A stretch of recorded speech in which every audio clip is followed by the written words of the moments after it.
So, hello. We are making a video in bed. It's already almost 11 p.m. But I wanted to make another video because I feel like talking about the metaphysical, the occult,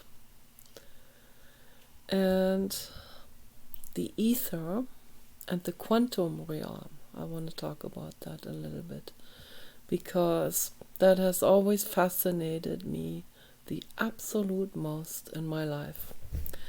Nothing in the world fascinates me as much as the occult.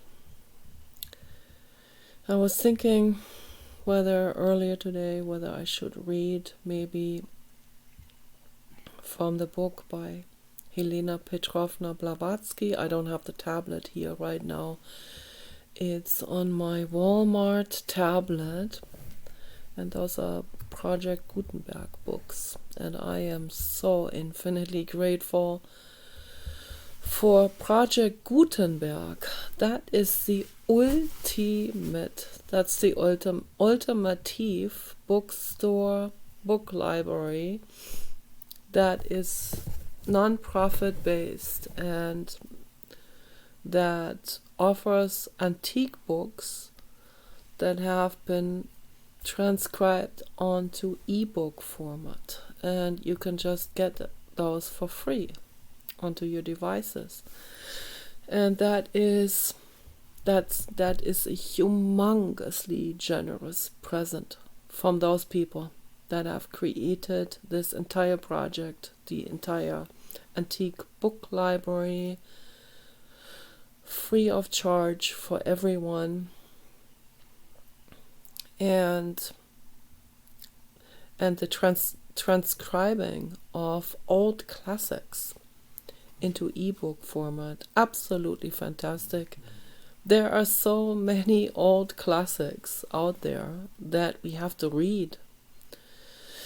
And we should read to even understand the foundation of existence, to even understand what is happening today.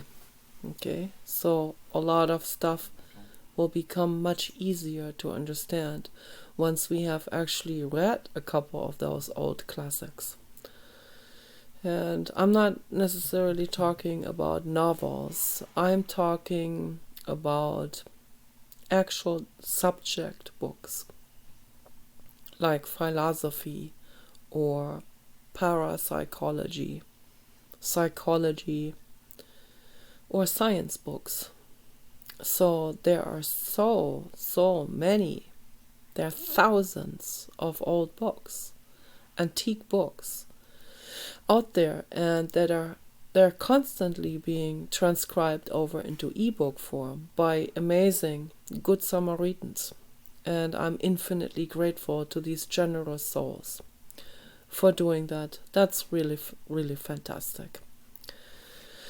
I have started a translation from the Zarathustra by Friedrich Nietzsche. I love that book in the German version and the original version, of course. And it is already on Project Gutenberg. Someone has already transcribed it. Before I knew about Project Gutenberg, that was a long time ago. I think it was in 2015. I don't remember exactly when Project Gutenberg started, but somewhere around that time, I think. And I set on the path of translating the Thus Spoke Zarathustra by Friedrich Nietzsche from German into English. And I got, I would say, a little more than a third of the book translated. But as I remember, I was struggling a little bit with some of these, rather old old-fashioned German words that are not even used anymore today. But I wanted to translate this as directly and as accurately, and also as time relevant as possible, using old terminology also in English, in the English language. And so because I haven't read that many older English language books, I had not, particularly at that time, had not read that many. So I caught up in the meantime, because I am reading Project Gutenberg books, and I read all of the volumes by Helena Petrovna Blavatsky on the Secret Doctrine, and she was from Russia and first wrote in Russian, then it was translated by some other people, and then as she grew older and traveled around the world, and then also ended up living in New York for a very long time, started the foundation of the Theosophical Society with Olcott, and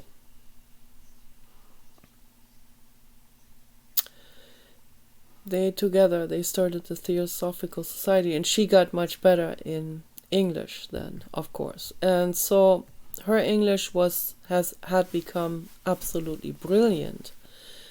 And the Secret Doctrine volumes are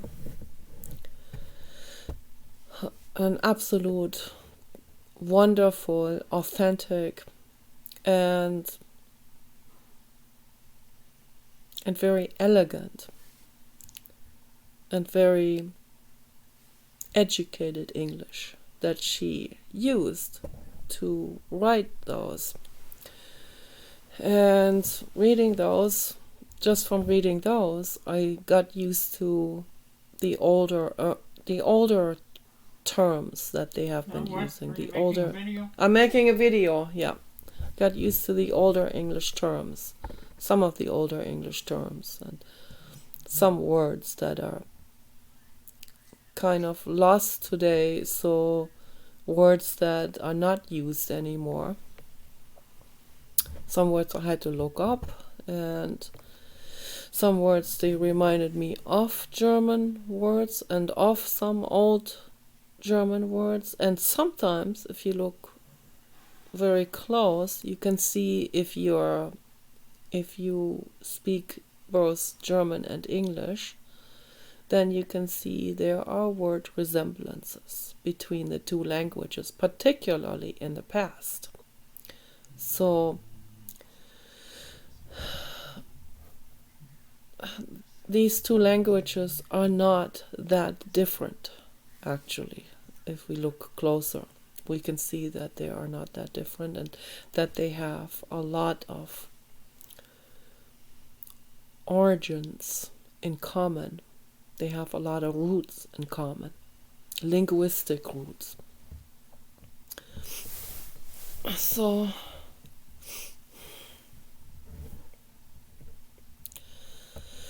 we completely bypassed Halloween, and that is great.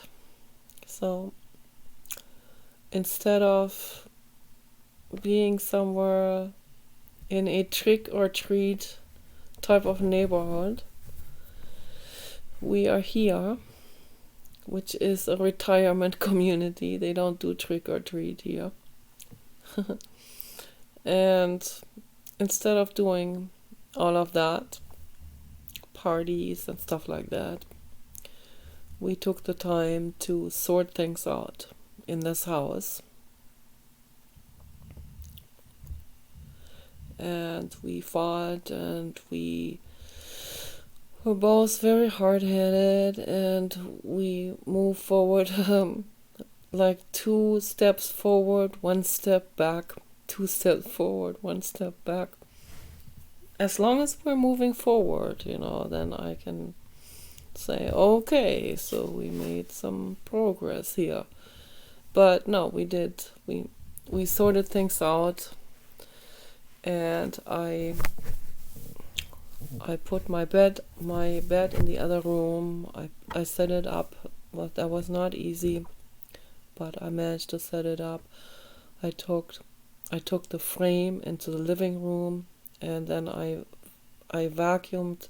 I first had to use the rug sweeper and the broom. Actually, there were so many old leaves on the floor, and then I ended up vacuuming it with the vacuum cleaner, the room around the mattress that's standing up on up on end, but on the side. And then we were able to put Paul's mirrors in there, and some of Paul's little tables, and his charger and the lamp. So we completely transformed this other room. Looks much better now, also for showing the house. And it works much better for him to have his tools in there and charging up stuff, because the room is much bigger than the tool room that he used to use before.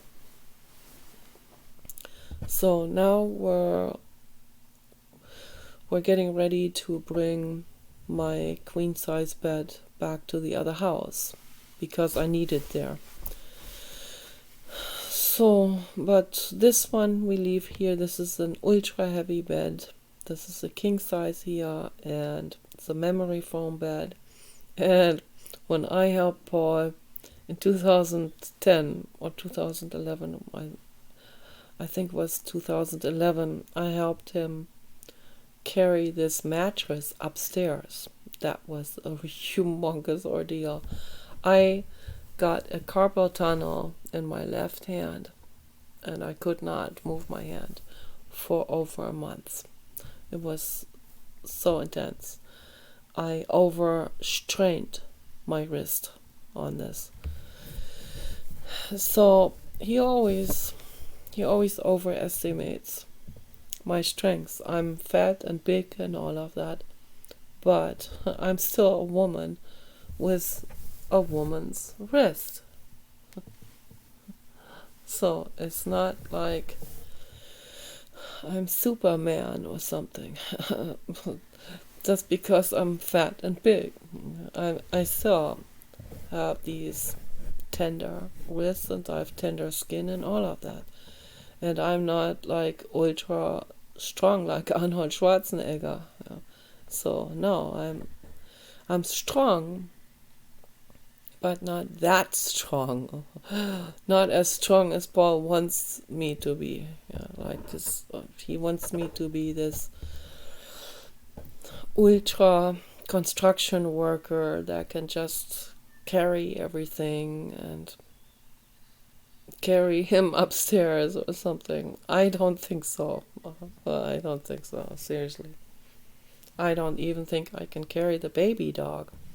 We weighed him over there, a little over 67 pounds. So he could be 68. I would say roughly 68 pounds, because he wasn't completely, he was walking around on that scale, so he wasn't completely in the middle of that scale. Somewhere, and the scale was going up and down, it was fluctuating, so somewhere like 68 pounds. That's what it said. That's what he is. So that's what I thought also. But 68 pounds, I can't carry 68 pounds upstairs. No way. Oh, God. So, I mean, I can carry some of those water containers, and they are like 5-gallon water containers, but that's not 68 pounds. Okay. So 5 gallons, I don't know how many pounds that is. But like a suitcase, but not that heavy. So, and I have to use two hands to lift one of those water containers up onto the dryer at the other house. But that's why I always tell Paul, only fill it up half. We have to filter the water because it has chlorine in it. So he fills these 5-gallon water containers up with the water filter on a hose. So that's always a lot of work, everything, but it's important for our health. So Paul today did a lot of work in the kitchen with the grinder from Japan, as I already mentioned. That grinder, that amazing grinder from Japan, that is unbelievably loud. So in the future, hopefully, he's gonna have his own factory room inside of a shipment container, and he'll put styrofoam on the walls and all of that, and close the doors. Then if I am in another shipment container or farther away, then I don't have to hear. And he has to put ear mufflers on. He has to take the hearing aids out and then put the ear mufflers on, and then he can grind oatmeal, just rolled oats. He grinds that into a very fine powder, and then we are using that powder as a tea creamer, as a carob drink creamer. So he drinks cocoa, but I don't drink cocoa anymore, and we don't drink coffee. So like a coffee creamer, self-made coffee creamer that is pure and healthy, and it does not taste like milk, like the coffee creamer from Walmart. But the coffee creamer from Walmart is totally unethical, so we can't use that anymore. Absolutely not. So it's better to grind oats into a powder and then use that as your hot beverage cream powder. It's much better than using unethical stuff like milk or coconut, where they use monkeys to get the coconuts. That's absolutely unacceptable. We can't do that anymore. So I have to get used to this. I tried it today a few times, experimented with it, and it clumps, and it's not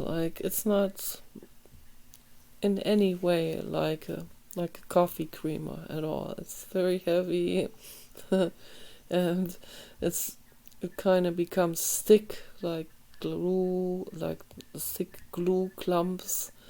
But yeah, it tastes okay, but it doesn't taste like ice cream or coffee creamer at all, or half and half, or milk or whatever. It doesn't taste creamy like that. But I'll get used to it. I will do that. I'll do any of this stuff for the animals, okay? Just a matter of getting used to it. So after a while, after having been almost vegan or vegetarian for many years, we went back there. It was many years back. Went to Jack in the Box and got a milkshake, vanilla or something. I could almost not finish that because it tasted like tortured cows. I'm not kidding you. Once you get used to vegan and you don't drink milk anymore, and all of a sudden you drink something really rotten, like something from a filthy, rotten fast food store, where they use the cheapest and the most cruel,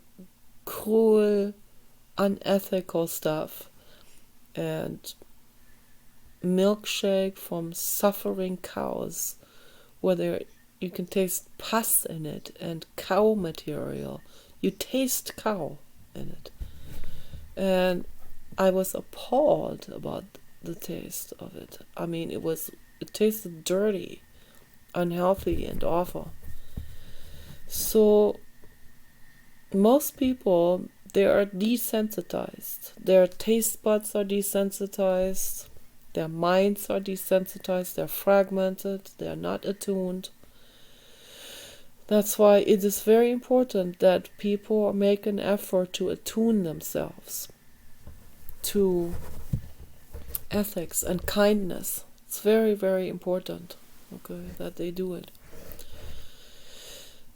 All of this is very, very important, what I'm talking about. All of this also has to do with the ether, with the quantum realm as well.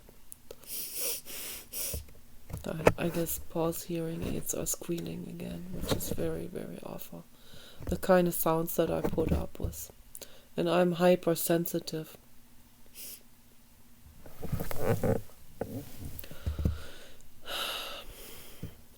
It's very awful. These squealing sounds of the hearing aids. It's really, really terrible. I wished I could live without that. I wished I had a good retirement without the sounds of hearing aids.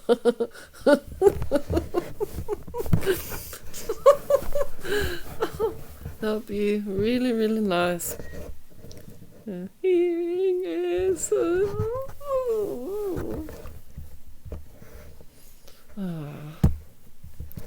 So also, we need Elon Musk to create consumer-friendly hearing aids that don't squeal.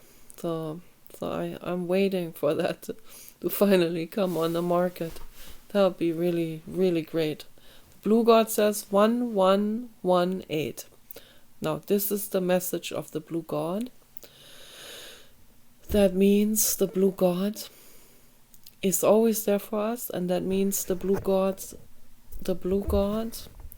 is bringing that to us, what I'm wishing. So, for sure, that's gonna happen eventually. Hopefully, so during my lifetime. But yeah, we wish for better things to be developed, right? And we should be grateful to those people that develop these greater things. Okay, we should be we should be bowing down to Elon Musk. We should be worshipping the ground he walks on. Paul even said that. So for Paul to say something like this, that means something, I'll tell you that. Elon Musk is the ultimate guy, okay, in the world. He is the ultimate Buddha level soul, okay, that's what he is. He's the ultimate absolute brain, okay, on this planet, and people should appreciate him instead of complaining because they were told some propaganda from CNN. And why is CNN putting the propaganda? Because they're paid to. And why are they paid to? They are paid by the corporate agenda, mafia cabal. And they don't want good Samaritans that are like Elon Musk, that are ultra kind-hearted and genius. They're afraid of those because those are the ones that can look over their shoulders and and see what they're doing to the world. Okay, those are the ones that look into the numbers, you know. They look into the crimes that have been committed in the White House, in the previous administration. And the corporate agenda is afraid of that. Okay. So that's why they sabotage the Good Samaritans, like Elon Musk and Donald Trump. They're constantly being bombarded with saboteurs, constantly being bombarded with infiltrators. It's really terrible what's going on. So, and they are constantly slandered by the media that are paid, that have their price, that are paid by the Soros and Rothschild cabal, okay? So people need to understand this. Think a little bit more. Think, use your brain cells. You can train your brain to question things, okay? So it's not that difficult to question things. So, but most people are very complacent and they just accept the official story. And that's not very responsible, okay? To accept the official storyline of the corporate agenda, cabal, mafia, mainstream news, okay? So don't even watch that stuff. That's brain poison. So if you want to get informed, watch,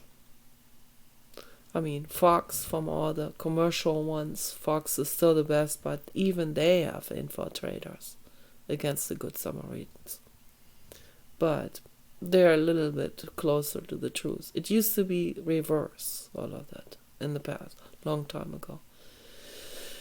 But, yeah, that's why we have to pay attention to these things. Not be complacent and say, oh, I've always voted Democrat, now I'm going to vote Democrat, or I always voted Republican, or my parents voted Republican, and now I have to always vote Republican.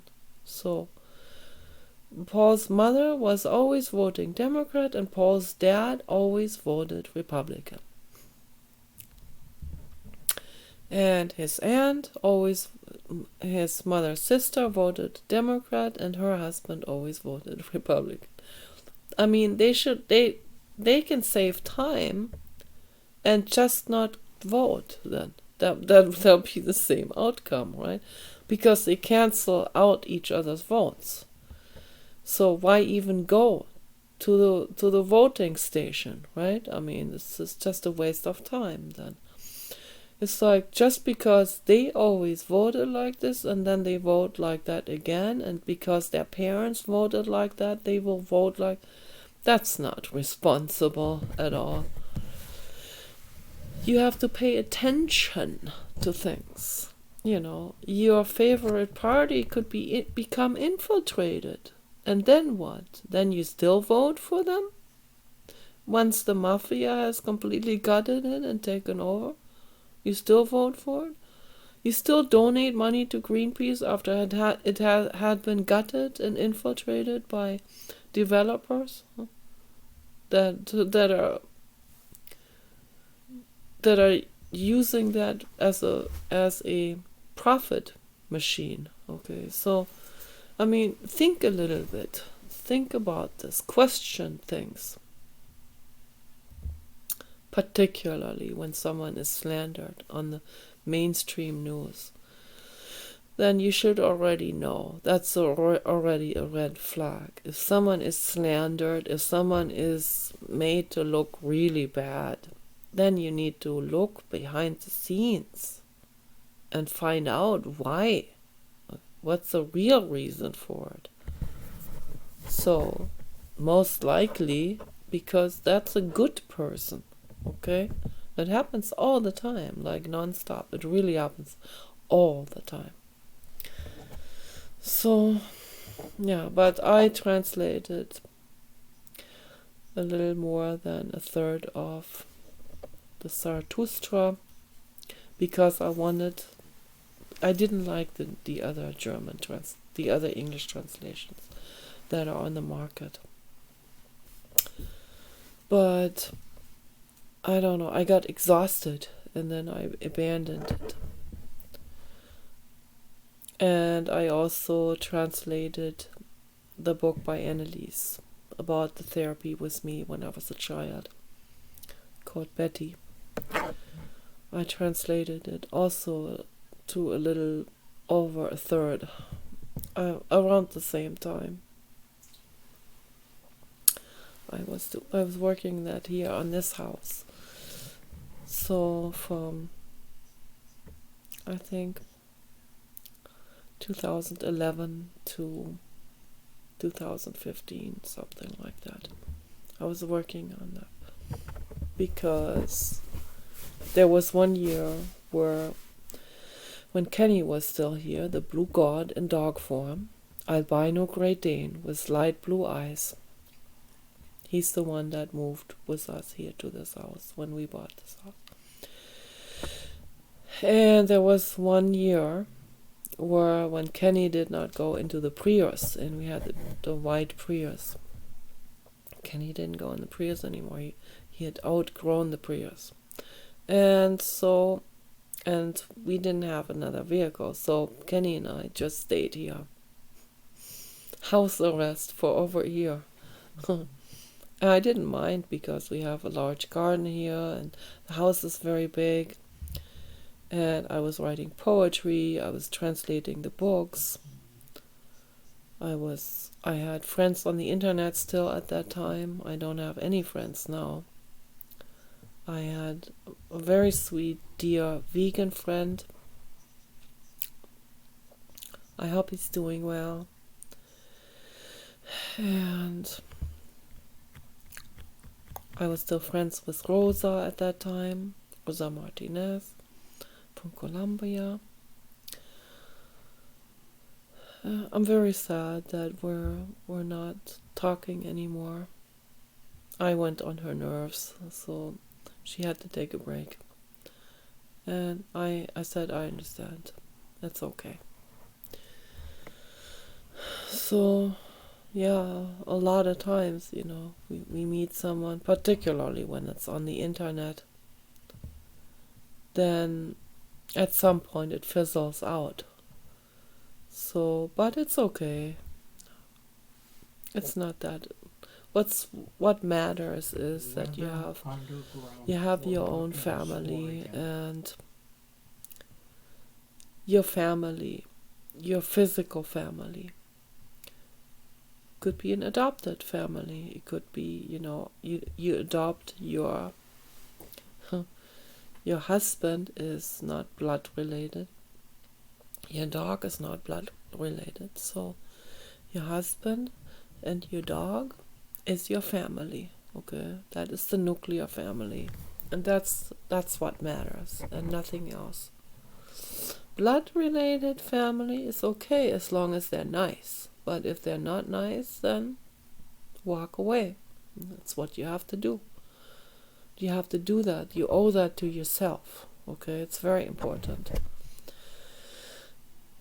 So, I've always been interested in the occult because I've always been interested in stuff. I've always seen things as a psychic. And I thought that was normal. I thought this is how everyone is. But apparently not everyone is like that. And then there was a phase where I felt ashamed about it. That happens to a lot of children that are psychic. Because they feel different. And children always want to be like the group is, like everyone else. And when they have anything different, it could be an ability, right? Then they feel shamed, and society will declare a very heightened ability as a disability because it is more convenient to society's egos. Okay, so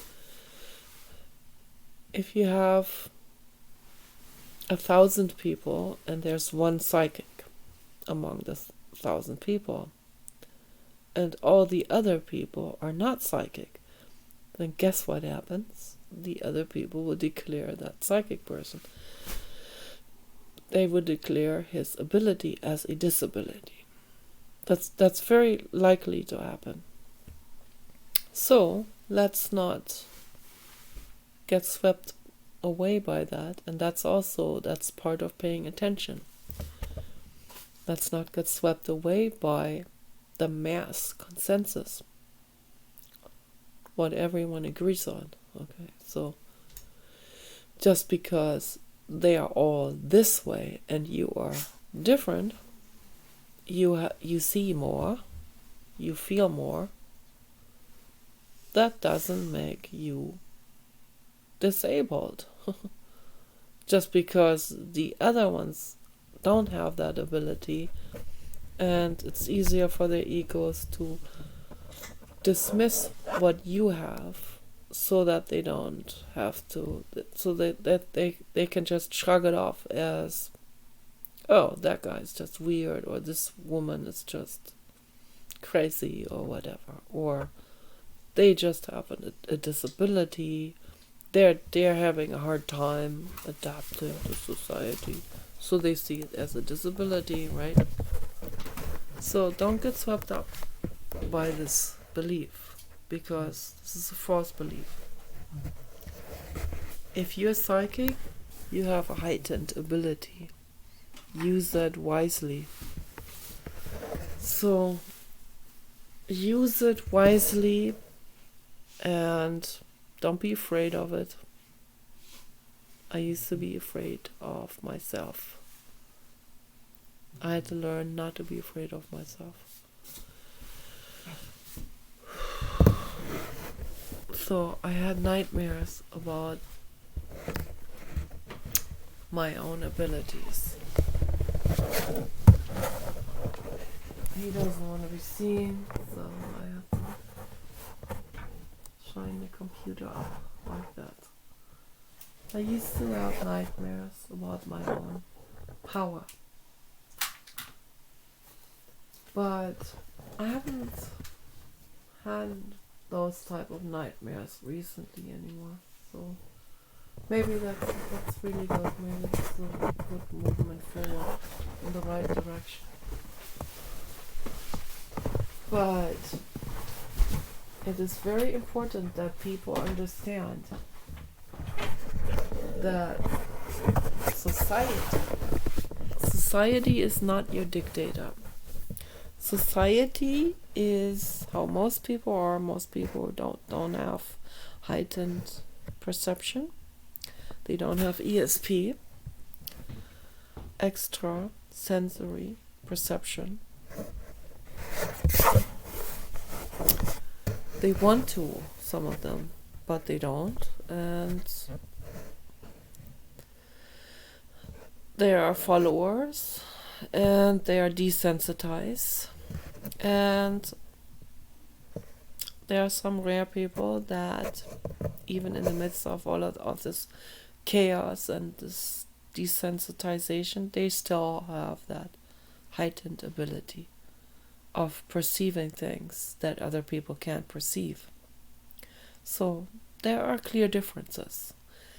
But if people started to meditate, and if they started to eat vegetarian food, and at least try to become vegan, make an effort in the direction, and eat very healthy and pure food, and meditate and go into nature, you will expand your ability to perceive much, much more beyond the spectrum of what you used to perceive.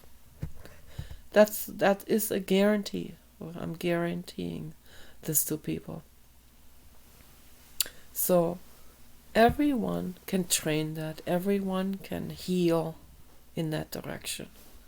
I call it healing, because someone who is not attuned, someone who is not sensitive, or doesn't have that heightened ability, is basically in a not in a well state. Not, it is more, if we want to call it, unwellness or sickness, right? Non-attunement is a form of sickness. It's a form of denial. It's a form of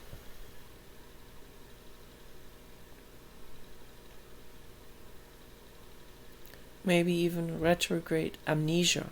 It's just a form of it. So there are different forms of amnesia that are going on in the world. So many different forms. That's not all the same.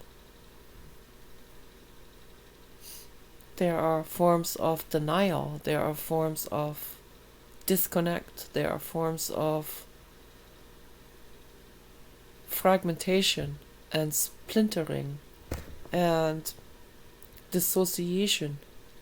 Different types of forms. Many different types of forms. All of this is not wellness. All of that is a form of unwellness and sickness, okay, of the mind. So that's how I view it, So someone who is very insensitive, I view that as a form of unwellness and sickness. And through meditation and the right food and healthy food, you can heal your way out of it. You can heal into more attunement.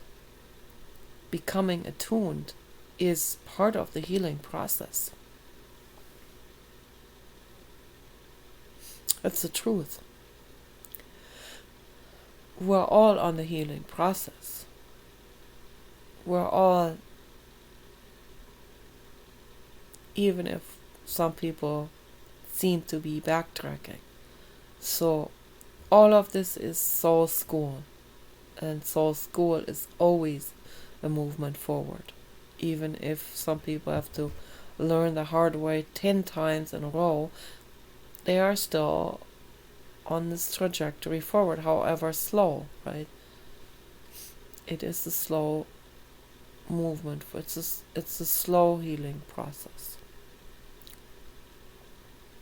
But we're all work in progress in that sense, what I mean, so.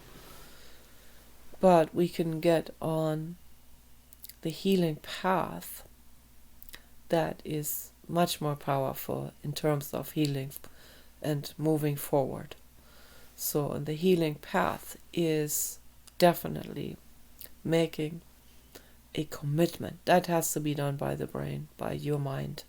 You have to make this commitment.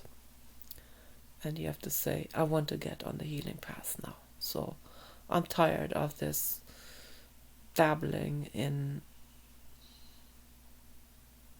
unhealthy habits or hanging out with unhealthy, insensitive people, or being in a bondage situation with someone, whether that's kinky or just an inevitable situation, living with someone who is just not good for you.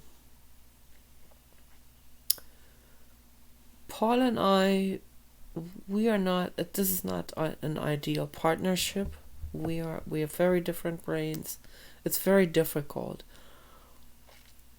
But I view this as our soul school. I view this partnership also as a mind school that is probably very necessary for Paul and very necessary for me as well.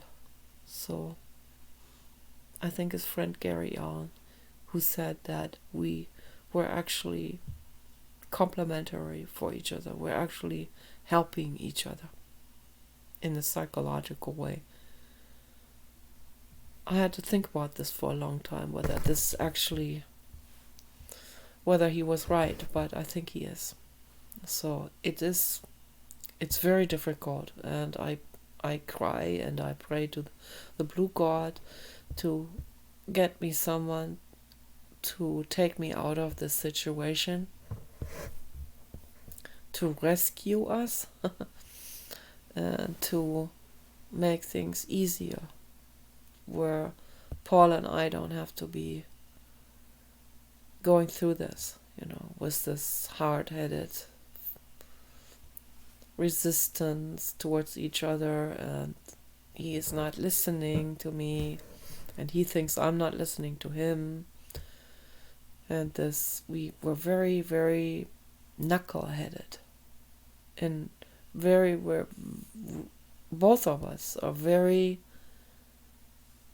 dominant in our approach to things, and each of us thinks we know best, and then we're like really set on some kind of outcome and on some very specific approach on how to accomplish something in the house or whatever it is.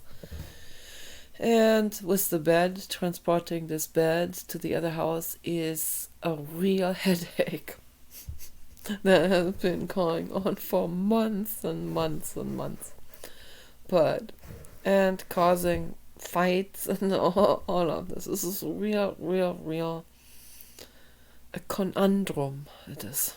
So I don't know how to solve this, but we're gonna have to. It's about trial and error ultimately, but we made progress today. So after tears and crying and fighting, we finally made progress. But this is our soul school. Yeah. So it could be,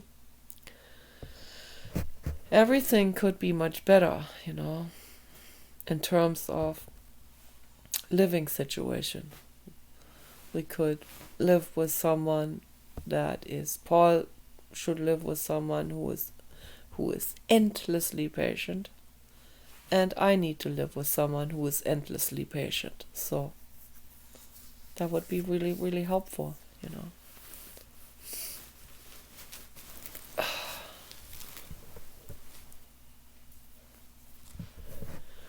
Yeah, it is what it is. It's a soul school.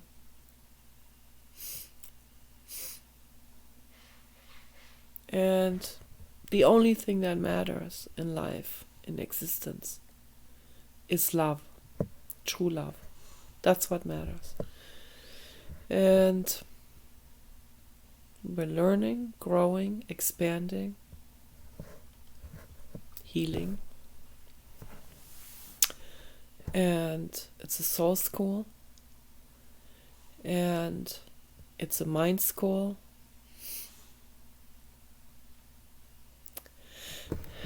And everything revolves around true love. Everything is about the true love message. And that is what we're learning as we are going through this. And that is also the quantum realm. The quantum realm is all about true love. So I'm going to end the video. Peace and love for all living beings.